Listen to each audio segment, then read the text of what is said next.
ప్రభు పేరట మీ అందరికీ వందనాలు. షలోం. ఇప్పుడు మనం బ్రతుకుతున్న పరిస్థితిలో తల్లి తండ్రులు అయితే బిడ్డల్ని దేవుని వైపు నడిపించటం లేదు, విఫలం అవుతున్నారు దేవుని తట్టు నడిపించటానికి. లోకములోను ఉన్న వాటన్నిటిని పొందుకోవటానికి, ప్రయోజకులను చేయటానికి ప్రయాసపడమని వారిని ప్రోత్సహిస్తున్నారు. They are encouraging their children in every way other than encouraging them spiritually. ద్వితీయోపదేశ కాండము 31వ అధ్యాయం 7వ వచనం. మరియు మోషే యెహోషువను పిలిచి, నీవు నిబ్బరము కలిగి ధైర్యముగా నుండుము. యెహోవా ఈ ప్రజలకిచ్చుటకు వారి పితరులతో ప్రమాణము చేసిన దేశమునకు నీవు వీరితో కూడా పోయి స్వాధీనపరచవలెను. నీ ముందర నడిచివాడు యెహోవా, ఆయన నీకు తోడయ్యుండును. ఆయన నిన్ను విడువడు, నిన్ను ఎడబాయడు. భయపడకుము, విస్మయమొందకుమని ఇశ్రాయేలీయులందరి ఎదుట అతనితో చెప్పెను. మోషే ఈ ధర్మశాస్త్రమును వ్రాసి యెహోవా నిబంధన మందసమును మోయు యాజకులైన లేవీయులకును ఇశ్రాయేలీయుల పెద్దలందరికీ దానిని అప్పగించి వారితో ఇట్లనెను, ప్రతి 7వ సంవత్సరాంతమున అనగా నియమింపబడిన గడువు సంవత్సరమున ఈ నీ దేవుడైన యెహోవా ఏర్పరచుకొను స్థలమందు ఇశ్రాయేలీయులందరూ ఆయన సన్నిధిని కనబడి పర్ణశాలల పండుగను ఆచరించినప్పుడు ఇశ్రాయేలీయులందరి ఎదుట ఈ ధర్మశాస్త్రమును ప్రకటించి వారికి వినిపించవలెను. మీ దేవుడైన యెహోవాకు భయపడి ఈ ధర్మశాస్త్ర వాక్యములన్నిటినీ అనుసరించి నడుచుకొనినట్లు పురుషులేమి, స్త్రీలేమి, పిల్లలేమి, నీ పురములలోనున్న పరదేశులేమి వాటిని విని నేర్చుకొనుటకై అందరినీ పోగు చేయవలెను. అలాగు నేర్చుకొని ఎడల దాని నెరగని వారి సంతతి వారు దానిని విని మీరు స్వాధీనపరచుకొనుటకు యోర్దానును దాటబోచున్న దేశమున. ఇక్కడ చూడండి ఏమంటున్నాడంటే, assemble the people, men, women and children and the foreigners residing in your towns, so they can listen and learn to fear the Lord your God. They can listen and learn to fear the Lord your God and follow carefully all the words of this law. Their children who do not know this law must hear it and learn to fear the Lord your God as long as you live in the land you are crossing. దేవుడు ఏమంటున్నాడంటే, మీరే కాదండి దీనిని విని దీని ప్రకారం విన్న ప్రకారము మీ జీవితములు మీరు మార్చుకోవటము కాదు, వినని వారు ఎవరైతే ఉన్నారో, పిల్లలు ఎవరైతే ఉన్నారో వారికి కూడా దేవుని యందు భయభక్తులు నేర్పించటము మీ బాధ్యత అని దేవుని వాక్యము సెలవిస్తుందండి. దేవుడు మీ జీవితంలో ఎంత ప్రాధాన్యత కలిగి ఉన్నాడు. How important is God in your life? Important, very important, truly important. How important he is? God is essential in your life. And how essential is God for your children? మీకు దేవుడు ఎసెన్షియల్ అంటున్నారు, మీకు దేవుడు important అంటున్నారు.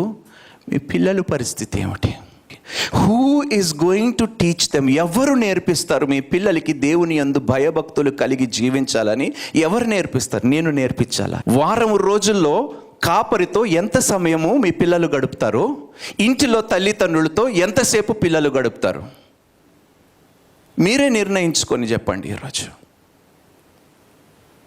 I want you to understand this, very important. నరకానికి ఎవడైనా వెళ్ళటం మీకు ఇష్టమా, ఇష్టం లేదా? చెప్పండి. నరకానికి ఎవడు వెళ్ళాలని నీకు ఇష్టము లేకపోతే వాడు ప్రాణాల గురించి భిక్షం అడుగుతావు దేవుణ్ణి. You will beg and plead their case in front of God. తండ్రి, ఒక్క ఆత్మ కూడా నశించిపోకూడదని సాగలిపడి గోజాడుతున్నాను ప్రభువా, రొమ్ములు కొట్టుకొని ఏడుస్తూ వారి నిమిత్తము నేను ప్రార్థిస్తున్నాను ప్రభువా. If God is truly important in your life, then God has to be important in the other person's life. ఆ ఇంపార్టెన్స్ మీరు ఆ వ్యక్తికి దేవుని గురించి తెలియపరచాలి. ఆ బాధ్యత మీకు అందరికీ ఉన్నది. అందుకనే అడుగుతాను, how important is God in your life? How important is the word of God in your life? Where does God stand today in your life? మీ దేవుడైన యెహోవాకు భయపడి ధర్మశాస్త్రం. భయపడి అంటున్నాడు. భయపడి అంటే ఏమిటి? Knowing that God will not spare anybody. ఎవరిని విడిచిపెట్టేవాడు కాదు మన దేవుడు. న్యాయమైన తీర్పు తీర్చేవాడు.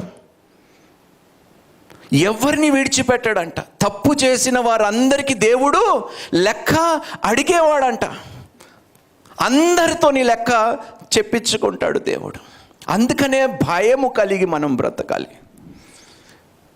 ఎన్ని దినములు, ఎన్ని సంవత్సరములు లెక్క మీరు చెప్పుకుంటారు దేవునికి సిద్ధముగా ఉన్నారా మీరు?